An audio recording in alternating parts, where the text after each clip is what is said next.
Hello friends, कैसे हैं आप लोग। स्वागत है आपका संगीता एजुकेशन एकेडमी में। तो आइए हम लोग देखते हैं आज का एक न्यू टॉपिक और बहुत ही इम्पोर्टेंट टॉपिक, गोलमेज सम्मेलन और उसके उद्देश्य। मतलब गोलमेज सम्मेलन क्यों हुए थे और उसका उद्देश्य क्या है। तो गोलमेज सम्मेलन सबसे पहले जान लेते हैं गोलमेज सम्मेलन क्या है।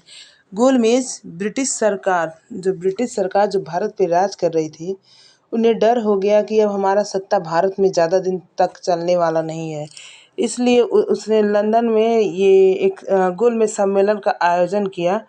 तो गोलमेज सम्मेलन ही गोलमेज सर्कल में गोलमेज होता है। और देखिए ये इस तरह का एक मेज होता है। तो यहाँ पे जो बैठता है वो हेड ऑफ डिपार्टमेंट होता है और बाकी जो मेंबर बैठते हैं वो थोड़ा सा मतलब इनसे थोड़ा सा नीचे पोस्ट के होते हैं। तो ब्रिटिश सरकार ने ये भारतीयों को साझा देने के लिए, मतलब उनको बहलाने के लिए एक गोल में सम्मेलन का उपाय किया कि आइए हम लोग आमने सामने सब लोग गोल में सम्मेलन पे एक साथ बैठेंगे, सबका चेहरा आमने सामने रहेगा, हम सब लोग बराबर में रहेंगे, कोई किसी का हेड नहीं होगा। इसलिए उसने गोल में सम्मेलन को आयोजन किया था। तो आगे चलते हैं, हम लोग पढ़ते हैं गोल में सम्मेलन से बारे में डिटेल से बहुत अच्छे से पढ़ेंगे। और जितने भी पॉइंट है वो किसी न किसी एग्जाम में बहुत बार पूछा गया है। इसमें कोई भी पॉइंट एक्स्ट्रा नहीं लिया गया है, सारे पॉइंट बहुत ही महत्वपूर्ण हैं। तो चलते हम लोग देखते हैं। देखिए, अब सबसे पहले जान लेते हैं गोलमेज सम्मेलन के रीजन क्या थे, क्यों हुआ था गोलमेज सम्मेलन के। तो देखते हैं, मई 1930 में साइमन कमीशन का रिपोर्ट प्रकाशित किया गया, जिसमें सामाजिक, धार्मिक, राजनीतिक और आर्थिक तथ्यों पर विशेष रूप से चर्चा किया गया था। मतलब कि 1930 में साइमन कमीशन द्वारा एक रिपोर्ट प्रस्तावित किया गया, जिसमें सामाजिक, आर्थिक, राजनीतिक सभी तथ्यों पर विशेष रूप से चर्चा किया गया था। परंतु कांग्रेस व उसके सहयोगी संगठनों ने साइमन कमीशन के द्वारा प्रस्तुत की गई रिपोर्ट अस्वीकार कर दिया। कांग्रेस और उसकी सहयोगी संगठनों का मानना था कि साइमन कमीशन में कोई भारतीय सदस्य नहीं था। मतलब इसलिए उनके रिपोर्ट को अस्वीकार कर दिया गया था, क्योंकि कांग्रेस का मानना था कि इसमें कोई भारतीय सदस्य नहीं था। ये सब अंग्रेज लोग अपने अपने हिसाब से इस रिपोर्ट को प्रस्तुत कर रहे हैं, जो हमारे विरुद्ध होगा, हमारे लायक नहीं है, इसलिए इस रिपोर्ट को अस्वीकार कर दिया। साइमन कमीशन में कोई भारतीय सदस्य न था। कांग्रेस व उसके सहयोगी संगठनों के विरोध को देखते हुए ब्रिटिश सरकार ने भारतीय नेताओं के साथ वार्तालाप के माध्यम से समस्याओं का समाधान करने के लिए गोलमेज सम्मेलन आयोजन किया। मतलब कि वो जब ये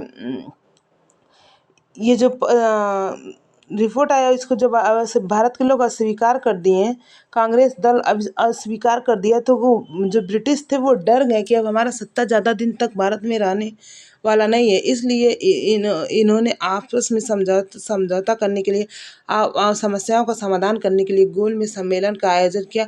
और ये गोल में सम्मेलन आप लोग को बताएं, जैसा कि सबको आमने सामने बैठा कर वार्तालाप करना, ताकि कोई भी छोटा या बड़ा ना महसूस करे। ये अंग्रेजों का एक तरह का चाल था।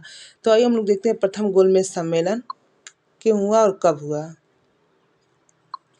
तो प्रथम गोलमेज सम्मेलन बहुत इंपॉर्टेंट दोस्तों, इसमें से जितना भी टॉपिक है बार बार किसी ना किसी एग्जाम में पूछा गया हुआ टॉपिक है। तो पहला पॉइंट हम लोग देते हैं, प्रथम गोलमेज सम्मेलन का आयोजन 12 नवंबर 1930 से 19 जनवरी 1931 लंदन के सेंट जेम्स पैलेस में किया गया था। बहुत ही इंपॉर्टेंट डेट आप लोग याद रखिएगा, 12 नवंबर 1930। प्रथम गोलमेज सम्मेलन 1930, दूसरा गोलमेज सम्मेलन 1931। मतलब तीनों गोलमेज सम्मेलन लगातार हुआ था। तो हम लोग देखते हैं, अगला पॉइंट है गोल में, और यहाँ इसका ये नाम सेंट जेम्स पैलेस पूछता है प्रथम गोलमेज सम्मेलन कब और कहाँ हुआ था। प्रथम गोलमेज सम्मेलन 12 नवंबर 1930 को लंदन के सेंट जेम्स पैलेस में किया गया था। अगला पॉइंट है गोलमेज सम्मेलन का उद्घाटन 12 नवंबर 1930 को ब्रिटेन के राजा जॉर्ज पंचम ने किया था। आप लोग याद रखिएगा, ब्रिटेन के राजा कौन थे? जॉर्ज पंचम थे। बहुत इंपॉर्टेंट है, पूछता है कि प्रथम गोलमेज सम्मेलन के समय ब्रिटेन के राजा कौन थे? जॉर्ज पंचम थे। और उस समय भारत का वायसराय कौन था? इरविन था। तो देखते हैं, प्रथम गोलमेज सम्मेलन की अध्यक्षता ब्रिटेन के प्रधानमंत्री रेमजे मैकडोनाल्ड ने की थी। आप लोग तीनों नाम याद रखिएगा, जॉर्ज पंचम, रैमजे मैकडोनाल्ड और लॉर्ड इरविन। ये तीनों नाम आप लोग के लिए बहुत इंपॉर्टेंट है। पूछता है प्रथम गोलमेज सम्मेलन उद्घाटन 12 नवंबर 1930 को ब्रिटेन के राजा कौन थे? तो जॉर्ज पंचम थे। कौन थे? जॉर्ज पंचम थे। और प्रथम गोलमेज सम्मेलन की अध्यक्षता ब्रिटेन के प्रधानमंत्री रैमजे मैकडोनाल्ड ने किया था। मतलब उस वक्त ब्रिटेन के प्रधानमंत्री कौन थे? तो रैमजे मैकडोनाल्ड थे। और वहाँ का राजा कौन था? तो जॉर्ज पंचम था। आई होप आप लोग को समझ में आ रहा होगा। फिर है प्रथम गोलमेज सम्मेलन में, सॉरी ये में है, प्रथम गोलमेज सम्मेलन में प्रथम गोलमेज सम्मेलन में कुल 89 प्रतिनिधियों ने भाग लिया था। प्रथम ये संख्या, ये आंकड़ा याद रखिएगा। पूछता प्रथम गोलमेज सम्मेलन में कुल कितने सदस्य, कुल कितने प्रतिनिधि भाग लिए थे? तो 89 प्रतिनिधि भाग लिए थे। इसमें देते 16 भारतीय राजाओं ने भाग लिया था। अब इसमें से जो डिस्ट्रीब्यूट किया गया है कि कितने कितने कहाँ कहाँ से लिए गए थे 89 प्रतिनिधियों में से, तो देख लेते हैं। 16 भारतीय राजाओं ने लिया था जो रियासत से थे। और सिखों की तरफ से सरदार संपूर्ण सिंह, ये नाम याद रखिएगा आप लोग। ये 16 भारतीय राजाओं का मतलब आप लोग याद रखिएगा। प्रथम गोलमेज सम्मेलन में 89 प्रतिनिधियों में कौन कौन वर्ग से कहाँ कहाँ से लोग भाग लिए थे? तो 16 भारतीय राजाओं ने भाग लिया था। सिखों की तरफ से सरदार संपूर्ण सिंह ने, निचले वर्ग की तरफ से डॉक्टर भीमराव अम्बेडकर ने भाग लिया था। हिंदू महासभा की तरफ से जयकर और BS मुंजे ने भाग लिया था। मुस्लिम लीग की तरफ से मोहम्मद अली जिन्ना और आगा खान आदि ने भाग लिया था। प्रथम गोलमेज सम्मेलन में कांग्रेस से कोई भी भाग नहीं लिया था। आप लोग, ये बहुत इंपॉर्टेंट टॉपिक है। ये प्रथम गोलमेज सम्मेलन में केवल कांग्रेस ने भाग नहीं लिया था। ये पूछता है कि कांग्रेस ने किस किस गोलमेज सम्मेलन में भाग लिया था? तो कांग्रेस केवल द्वितीय गोलमेज सम्मेलन में भाग लिया था, वो बहुत इरविन के बहुत सिफारिश पे, नहीं तो कोई भी, क्योंकि उस समय सभी ने अवज्ञा आंदोलन चल रहा था जिसमें कांग्रेस के लोग नेतृत्व कर रहे थे, इसलिए प्रथम गोलमेज सम्मेलन में भाग नहीं लिया था।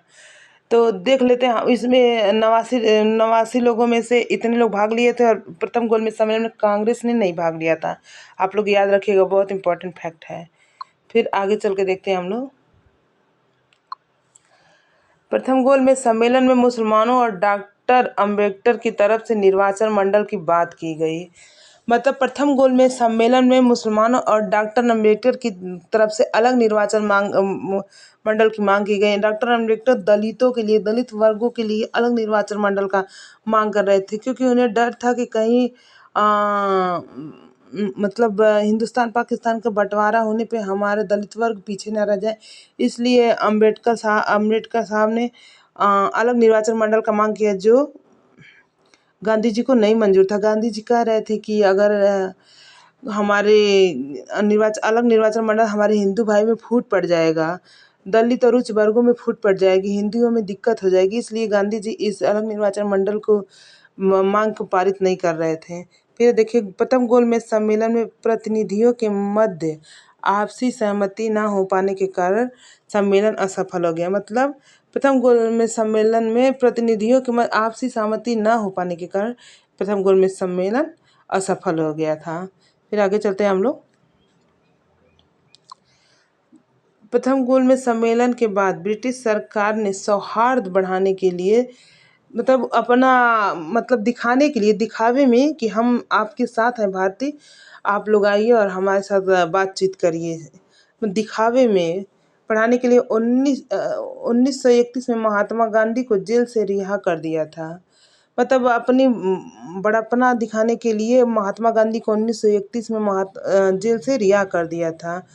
5 मार्च 1931 को महात्मा गांधी और लॉर्ड इरविन के बीच दिल्ली में समझौता हुआ, जिसे इतिहास में गांधी इरविन समझौता के नाम से जाना जाता है। बहुत ही इंपॉर्टेंट डेट, ये डेट बहुत महत्वपूर्ण है दोस्तों। 5 मार्च 1931 आप लोग याद रखिएगा, लॉर्ड इरविन और महात्मा गांधी के बीच समझौता हुआ था। आइए देखते हैं क्या क्या समझौते में हुआ था। गांधी इरविन समझौता के मुख्य बिंदु देखिए, पहला है जितने भी गांधी जी की तरफ से, देखिए गांधी जी की तरफ से कहा गया, जितने भी कैदियों पर गंभीर हिंसा के अपराध हैं उन्हें छोड़कर बाकी सभी को रिहा कर दिया जाए। यहीं पे गांधी जी से एक छोटी सी गलती हो जाती है। इन्होंने ये कह दिया था जितने भी कैदियों पर गंभीर हिंसा के अपराध हैं उन्हें छोड़कर बाकी सभी कैदियों को रिहा कर दिया जाए। यहीं पे गांधी जी से गलती हो गया था। लेकिन गांधी जी के ये विवादित है, गांधी जी के समर्थक आज भी कहते हैं कि गांधी जी ने सभी कैदियों की मांग की थी, लेकिन लॉर्ड इरविन ने उस पर इनकार कर दिया। तो इसलिए गांधी जी मजबूरन इनको कहना पड़ा कि अच्छा जितनी गंभीर हिंसा के अपराध हैं उन्हें छोड़ के सभी को रिहा कर दिया जाए, जिसमें से ये भगत सिंह, राजगुरु और सुखदेव को फांसी लग गया। इसीलिए गांधी जी की इस तथ्य को लेकर इनकी बहुत आलोचना हुई, उन्हें काली झंडी दिखाए गए। तो ऐसी कोई बात नहीं है, ये विवादित प्रश्न है, इसको छोड़ देते हैं। फिर देखते हैं अगला दूसरा पॉइंट, भारतीयों को समुद्र के किनारे। फिर दूसरी मांग क्या थी, दूसरी समझौता क्या थी इरविन से? गांधी जी ने कहा कि भारतीयों को समुद्र किनारे नमक बनाने का अधिकार दिया जाए। जो नमक बनाने का अधिकार सरकार ने छीन लिया था भारतीय से, उसकी मांग दोबारा गांधी जी की है, वो भी इरविन मान लिया। तीसरा था महात्मा गांधी ने सविनय अवज्ञा आंदोलन को वापस लेने का वचन दिया। अब इरविन कहता है कि आपको सविनय अवज्ञा आंदोलन उस समय जो चल रहा था उसे वापस ले लीजिए, इसको बंद कीजिए। गांधी जी ने इस आंदोलन को, इस मांग को मांग लिया, जो उनके बीच समझौता हुआ इसको एक्सेप्ट कर लिया। फिर चौथा था महात्मा गांधी ने दूसरी गोलमेज सम्मेलन में भाग लेने का वचन दिया था और ब्रिटिश साम्राज्य के बहिष्कार न करने का भी वचन दिया था। मतलब कि चौथा जो समझौता था वो गांधी जी ने द्वितीय गोलमेज सम्मेलन में भाग लेने का आश्वासन दिया और ब्रिटिश सामान के बहिष्कार, जो ये चल रहा था एक आंदोलन, उस ब्रिटिश साम्राज्य को सामान को जो उनको बहिष्कार किया जा रहा था उसको बहिष्कार न करने का वचन दिया था। फिर आगे चलते हैं। गांधी जी ने हाँ, इतने जो ये 4 फैक्ट हैं ये बहुत ही इम्पोर्टेंट है, क्योंकि और बहुत सारे हैं लेकिन ये चारों बहुत ही इम्पोर्टेंट है और एग्जाम के पॉइंट ऑफ व्यू से बहुत ही महत्वपूर्ण है। तो फिर हम लोग आगे चलते हैं, देखते हैं। गांधी इरविन समझौता के बाद 23 मार्च 1931 को लाहौर में भगत सिंह, राजगुरु और सुखदेव को फांसी दे दी गई। यहीं पे गांधी जी से काले झंडे दिखाए गए और गांधी जी की बहुत सारी आलोचना की गई, क्योंकि गांधी जी ने जो गांधी इरविन के बीच जो समझौता हुआ कि मतलब जो बड़े मुजरिम हैं उनको छोड़ के जितने भी वैसे कैदी हैं उनको रिहा कर दिया जाए, संगीन गुनहगार उनको। तो ये भगत सिंह, राजगुरु, सुखदेव जेल में ही रह गए, इनको रिहा नहीं किया इरविन ने। इसलिए इनको जब 23 मार्च 1931 को लाहौर में भगत सिंह, राजगुरु, सुखदेव को फांसी लगी तो गांधी जी की बहुत सारी आलोचनाएं की गई और उन्हें काला झंडा दिखाया गया। अच्छा चलिए आगे देखते हैं हम लोग। भगत सिंह, राजगुरु, सुखदेव की फांसी के बाद 29 मार्च 1931, देखिए 23 मार्च को इनको फांसी दी गई थी। ये डेट याद रखिएगा आप लोग, और इस डेट को भी याद रखिएगा, बहुत इंपॉर्टेंट डेट है। 29 मार्च 1931 को कराची में कांग्रेस का 46वां अधिवेशन हुआ था। अब अधिवेशन क्या है, अधिवेशन भी हम आप लोग के लिए नेक्स्ट वीडियो में लाएंगे, और बहुत सारे कांग्रेस का अधिवेशन हुए थे, उसमें से कुछ इंपॉर्टेंट अधिवेशन है जो हम आप लोग के लिए लाएंगे। तो पहले देख लेते हैं 46वां अधिवेशन हुआ, जिसकी अध्यक्षता सरदार वल्लभ भाई पटेल ने की। ये याद रखिएगा, कराची में जो अधिवेशन 46वां अधिवेशन था उसकी अध्यक्षता किसने किया था, तो सरदार वल्लभ भाई पटेल ने किया। और इसी अधिवेशन में मौलिक अधिकारों को तथा कर्तव्य को प्रस्ताव को पारित किया गया। और ये अधिवेशन बहुत ही इम्पोर्टेंट है दोस्तों, पूछता है 46वां अधिवेशन कब हुआ था, तो 29 मार्च 1931 को हुआ था। कहाँ हुआ था, तो कराची में हुआ था। इसके अध्यक्ष कौन थे, तो इसकी अध्यक्षता किसने की थी, तो सरदार वल्लभ भाई पटेल ने की थी। और इसका मुख्य उद्देश्य क्या था, तो मौलिक अधिकार तथा कर्तव्य के प्रस्ताव को पारित करना था।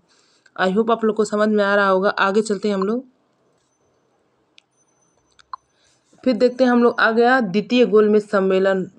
द्वितीय गोलमेज सम्मेलन का आयोजन 7 सितंबर 1931 से 1 दिसंबर 1931 के मध्य लंदन के सेंट जेम्स पैलेस में किया गया था। ये डेट आप लोग याद रखिएगा, डेट बहुत इंपॉर्टेंट, तीनों गोलमेज सम्मेलन का डेट और जगह बहुत ही इम्पोर्टेंट है।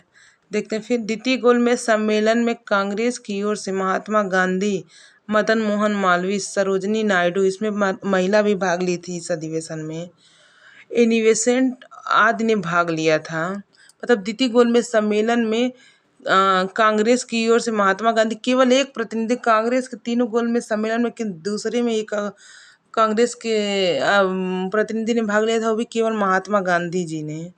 तो आप लोग याद रखिएगा। पूछता है कि द्वितीय गोलमेज सम्मेलन में कांग्रेस की तरफ से कौन भाग लिया था, तो महात्मा गांधी। फिर द्वितीय गोलमेज सम्मेलन में मुसलमानों की ओर से अलग निर्वाचन की मांग की गई, जिसे महात्मा गांधी जी ने स्वीकार कर लिया। परंतु जैसे ही डॉक्टर भीमराव अंबेडकर ने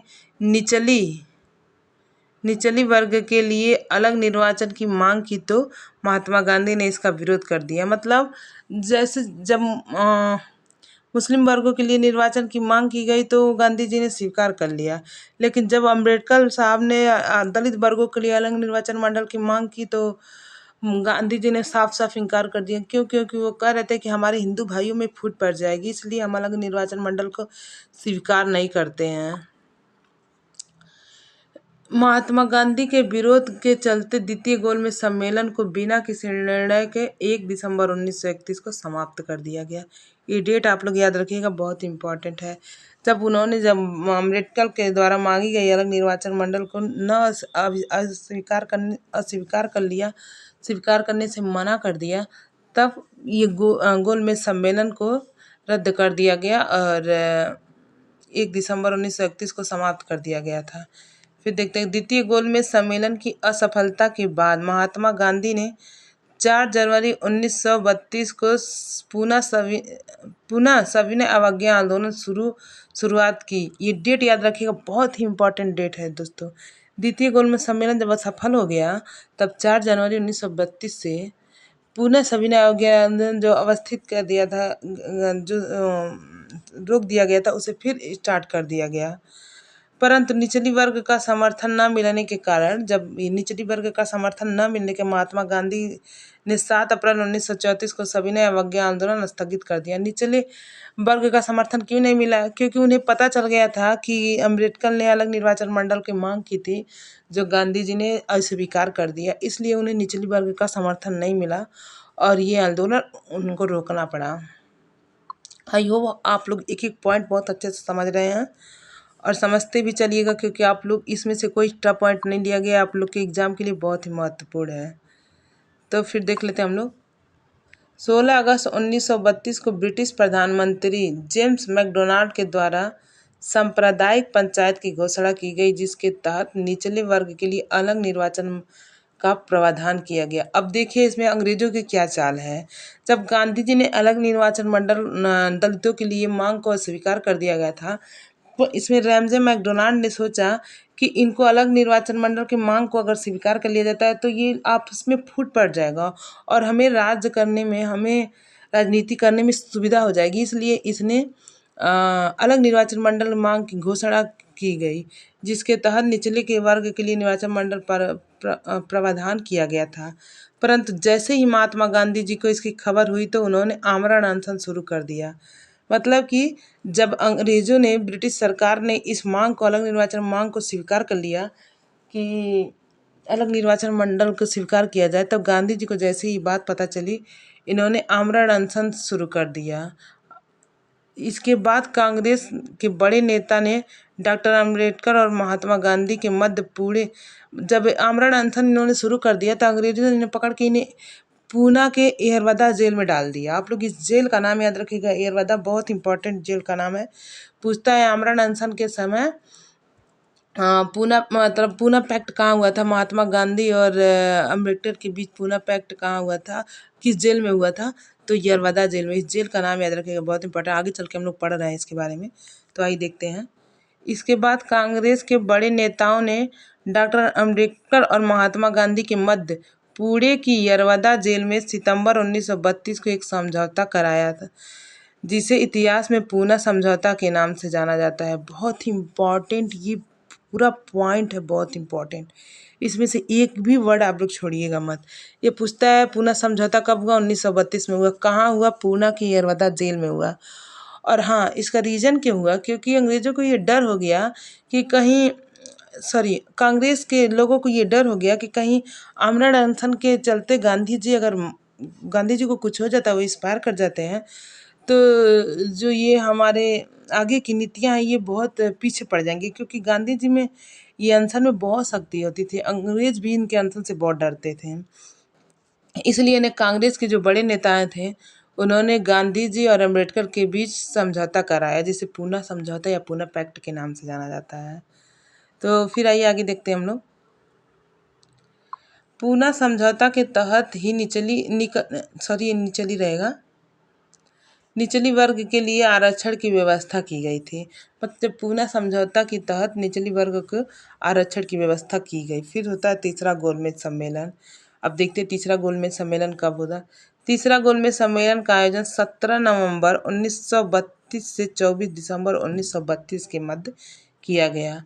तीसरी गोलमेज सम्मेलन में केवल कांग्रेस को छोड़कर बाकी 46 प्रतिनिधियों ने हिस्सा लिया। कांग्रेस इस गोलमेज सम्मेलन में भी नहीं हिस्सा लिया, केवल वो द्वितीय गोलमेज सम्मेलन में हिस्सा लिया था और उनकी तरफ से केवल महात्मा गांधी जी ही गए थे और कोई नहीं गया था। और तीसरी गोलमेज सम्मेलन में कांग्रेस ने भाग नहीं लिया, केवल 86 प्रतिनिधियों ने हिस्सा लिया था।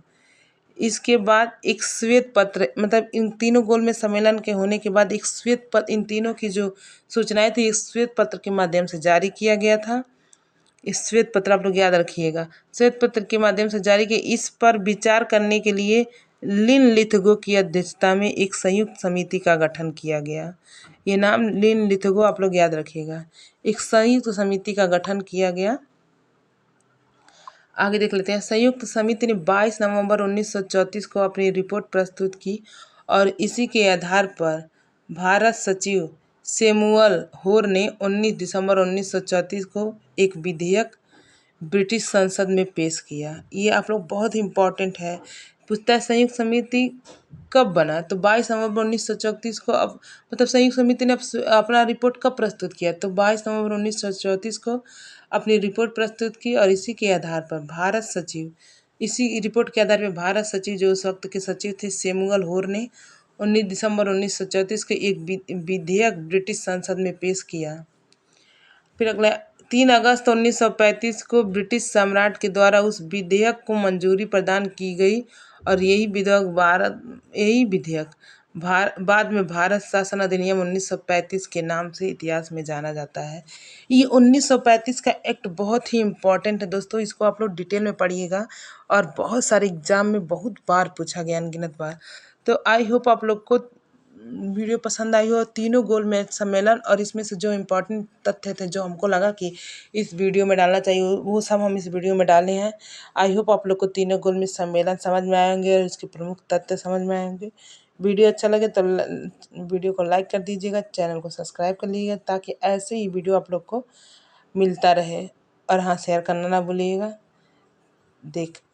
Thank you.